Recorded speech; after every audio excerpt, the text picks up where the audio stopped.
and I really felt invested in the characters and the story, and I very much enjoyed the dual POV. Hello besties, welcome back to my channel. I hope you are all doing great. And today I'm going to talk to you about all the books that I read during the month of December. I had a great reading month this month and I'm so happy to talk about these books. Let's get started with the first one. The first book that I read during the month of December was One Dark Window. I have it here.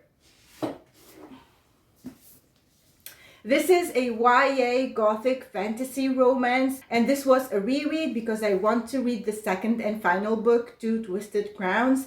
In this book, we have magical cards that have been created a long time ago, and at the same time, there was the mist that appeared at the same time they were created, and now it is spreading more and more as the years go by. And all people who live in this city, they carry charms with them to protect them from the mist, because if you don't carry one and you go into the mist, you will die. And all the kings that came before, including the current king, have one mission. It is to collect the full deck of magical cards. We have 12 cards that when collected, the curse of the mist and the fever will lift. The fever will come to some kids at an early age, and some of them will develop magic, and those will get taken by the guards and never seen again, because using magic outside the magic provided by the Providence cards is forbidden and is punished by death. And we follow Elspeth, our main female character, who is hiding her magic. She has a kind of monster living inside of her,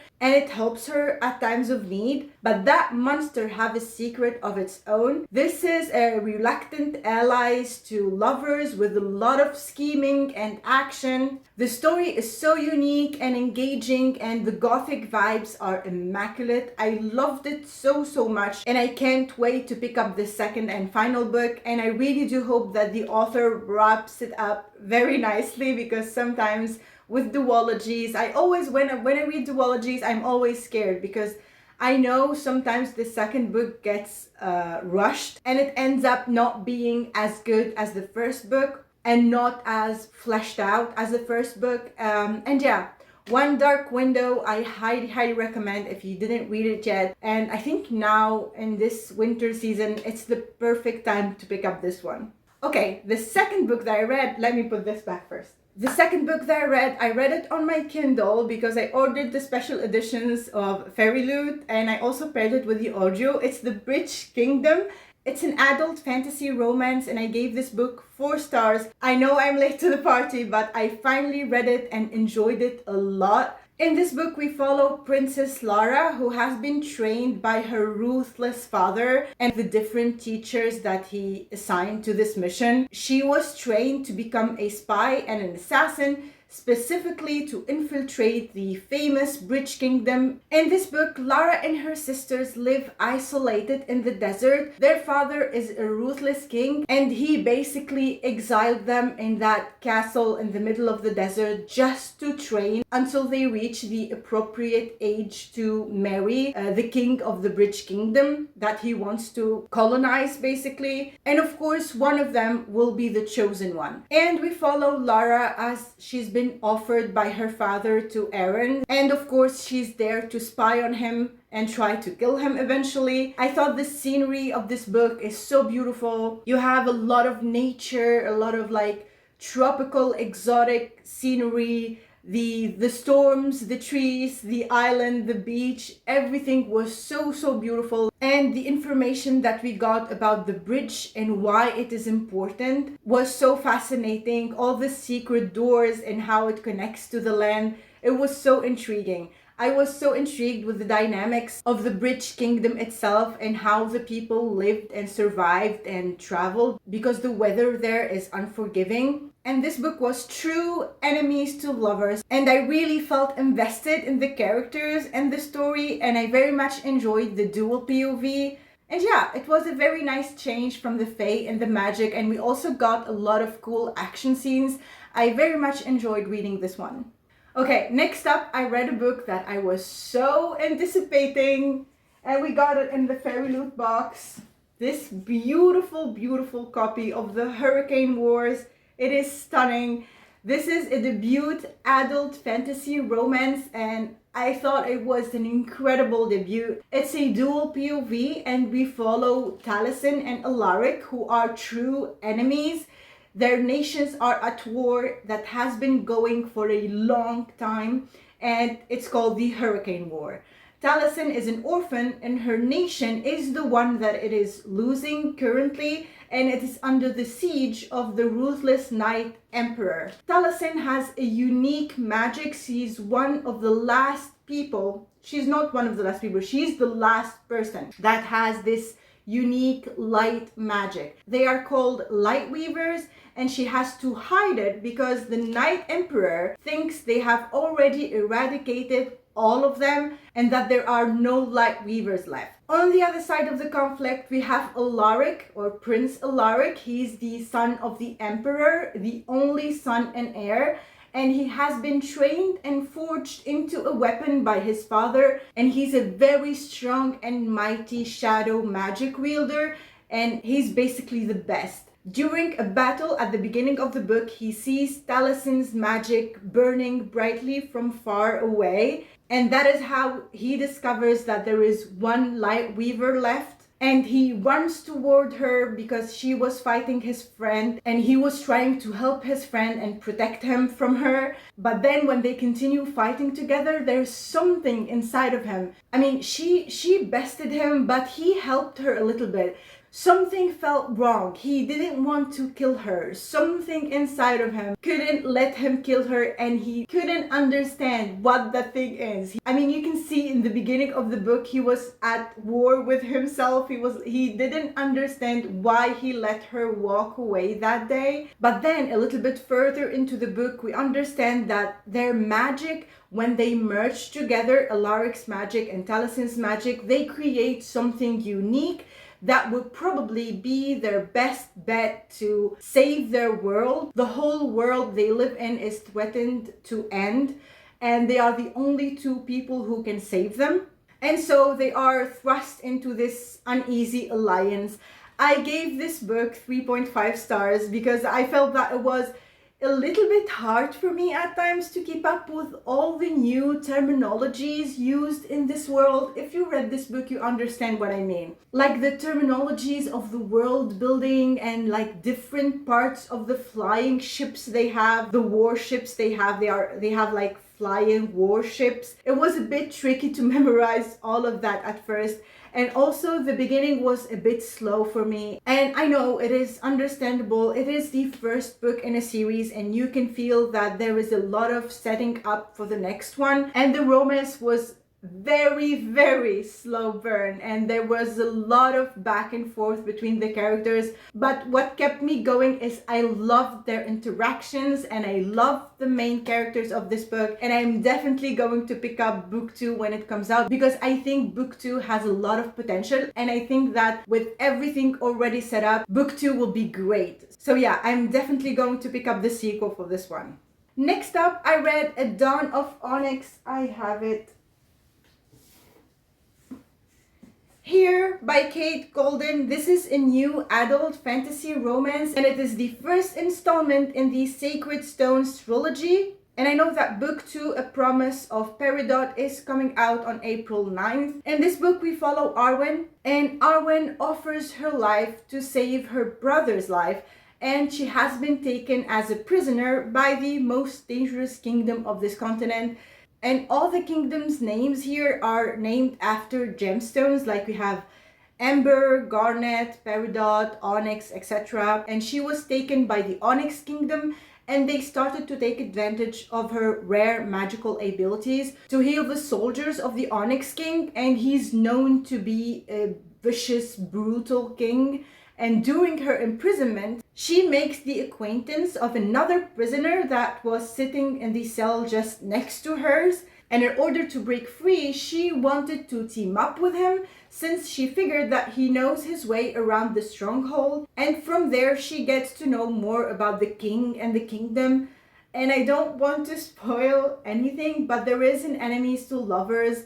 There's also the hidden identity trope that I really enjoyed. And what I loved and very, very much enjoyed in this book was the female friendship between Arwen and Marie. Their dialogue cracks me up every time. I loved how fiery and sassy Marie is. She's so vibrant and lively and brings so much energy to the story. I thought she was the perfect side character. I also tabbed a page just to give you an idea about her personality. Yeah, here they were in the library and Arwen wanted Marie to help her with the research of something. And Arwen says to her, "Will you help me? I know it's a lot, but..." So Marie here cuts her and says, "There are 3 things I love in this world: reading, a challenge, and proving others wrong." And here Arwen was laughing and said to her, "And helping people?" And Marie answers and says, "Sure, that too."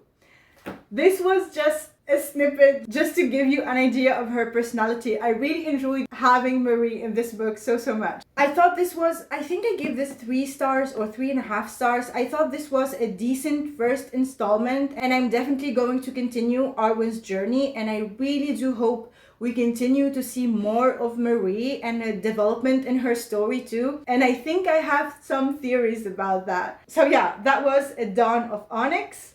Next up, I read one of my most anticipated releases of 2023,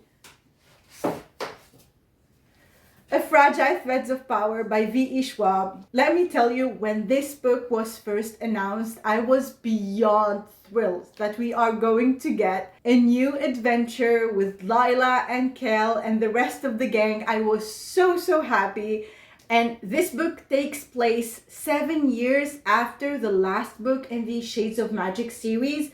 The last book is called A Conjuring of Light. So if you didn't read that series, you need to read it before you read this one. I will try to be vague while talking about this one so I don't spoil anything for you, because I really want you to read the series. Okay. Our Antari magicians, they went off the grid for 7 years. They were doing other things. And we have a new Antari, her name is Kosika, who appeared in White London, and she took the throne in someone else's absence. And of course, I'm not going to say who that is. And she's feeding the city. White London is the London where the city is hungry for magic. She's feeding the city with her blood and also the blood of the citizens to keep the magic flowing and to enforce the magic in the city. We also have another new character. Her name is Tess. She can not only see the threads of magic, but she can also mend them. And this is so important in the book. And of course, I cannot tell you about the plot of this one, but I promise you these are amongst the most memorable characters and dearest characters to my heart that I've ever read about. We of course follow multiple POVs in different dimensions of the world. And it's so intriguing to see these storylines converge and finally make sense. And this is like V.E. Schwab's signature writing. She wrote all these Shades of Magic books like that. This author, V.E. Schwab, is a genius in weaving incredible plot and connecting all the points and the characters together. I honestly cannot wait for the next book. I felt so sad when this one ended. This book was just so captivating and so hard to put down. I really highly recommend you read the Shades of Magic series if you didn't yet. I had the best time reading this one. Okay, next up I read Only a Monster. Where is it? Here. In this book we follow Joan, and Joan during the summer she goes to her grandmother's house, and every time she notices that her grandmother's family, and she meets her cousins there too, they are all so eccentric, and even in their style, their clothing is a bit different. And she suddenly learns the truth that her family aren't just eccentric, they are monsters with terrifying hidden powers. And also at the same time, she has a crush on this boy Nick, who is her colleague at a museum, and she discovers that Nick is not who he seems to be. He is a legendary monster slayer, and he will do anything to bring them down. And something terrible happens, and Joan finds herself forced to work with Aaron. Aaron is the heir to another monster family that hates her own. There are different monster families in this world, and she'll have to embrace her own monstrousness and her own powers, and Aaron is helping her with that so they can escape and find a solution for their common problem. Some of my favorite things that I enjoyed about this book are the different monster families and their unique gifts. Also, I enjoyed a lot time traveling. I love time traveling, and how in order to do that, innocent people are going to pay the price. And also the balance between the three main characters of the story. And oh my god, the ending crushed my heart, and I'm so grateful that I have book 2 right here, and I'm definitely going to read it in the next month because I need to know what's going to happen with these characters. This was very unique, very fresh. I really loved it. And yeah, I'm definitely going to continue on with this series. Next up, I read Legends of Lattes. I paired this with the audio, and the author himself, Travis Baldree, is the one narrating the book, and I enjoyed his storytelling so much. The characters are such a treat. Viv, the orc ex-warrior, Thimble, the ratkin baker, he made me drool a lot of times. Tendry, the mastermind and a talented artist, Succubus, Cal, the craftsman Hob. I loved their interactions a lot and how all of them came together to solve the multiple challenges that faced them with running this new business and also introducing this new concept of coffee to the rest of the town. This felt like a big warm hug, and it made me make a cup of coffee every time I read the book. Every time I opened the book, I was like, okay, coffee time. This book is just the embodiment of cozy fantasy, but I wouldn't say it is low stakes, not for our main character at least, because Viv decided to reinvent herself, to live a different life, to leave the bloodshed behind her and start fresh. And this book shows us that is not that easy to stick to your new set rules and boundaries, because something or someone from the past will catch up with you and will try to pull you back to the old bad habits. And Viv, with her determination and also with her friends' help, decided to fight for her dream. And this also shows us how important it is to surround yourself with the right people that will support you and push you to be a better person. All in all, I really enjoyed Viv's journey so much in this book, and I can't wait to read about her again in bookshops and bone dust. And yeah, that was it for me. These are all the books that I read in the month of December. If you made it this far, leave me the coffee emoji and tell me about the books that you read during this month. And if you like the video, please subscribe so we can become book besties, and I will see you in the next one. Bye!